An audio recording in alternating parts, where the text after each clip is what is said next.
Sometimes I refer to plant growth regulators as snake oils, and that's not because they don't work, it's just because it's really easy to confuse when they are working and when they're not working.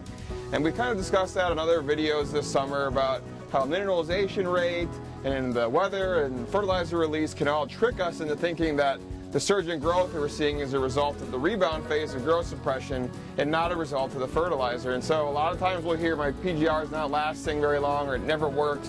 And again, it's probably working, it'd just be a lot worse if you didn't put anything down. And so you just, to kind of accept that it's working. One thing that's kind of interesting here though is last week we had our field day and different PGRs, all our Class A's, all our Class B's were applied to this fairway, and we didn't see much difference in phytotoxicity. And so that was, 18 days out.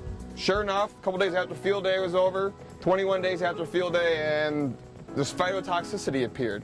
And so we see it with a lot of the treatments that contain paclobutrazol, trim it by itself, a little bit with the musketeer. But we also see it with Primo, which is ahead of me at a really high rate, which is 3/4 of an ounce per thousand, 33 ounces per acre, can, lead to some phyto. And so it might trick us. If we don't have a control out there, we might think like, why is the grass all of a sudden looking discolored? Well, it took 3 weeks for this phytotoxicity to show up.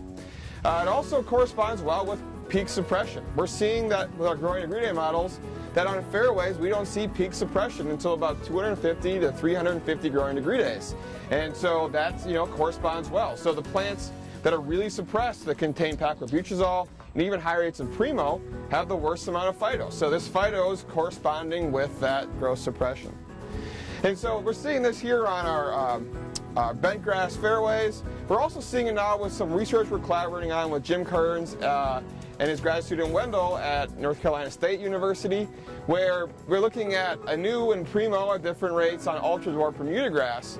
And we're finding that, these products last about 10 to 21 days on the reapplication interval, which is very different than the 4 to 7 days most people are using. So we're finding, for example, for the high rate 16 ounces of Anuew, the ideal application interval should be roughly in calendar days about 2 weeks. For Primo, it's about 17 to 20 days at a 4-ounce application rate. So a pretty long amount of suppression. We also see a lot of phyto with the Primo, but again, that corresponded with about 80% growth suppression with the high rate of Anuew or with the Primo. So we're working on growing degree day models. We don't have base temperatures yet, so I don't have any information as to what the growing degree day interval should be, but we will have it soon because the models are turning out really well. So just remind yourself that PGRs, they can be a little bit misleading. They always work, but sometimes we can draw incorrect conclusions about the phytotoxicity and the growth we're seeing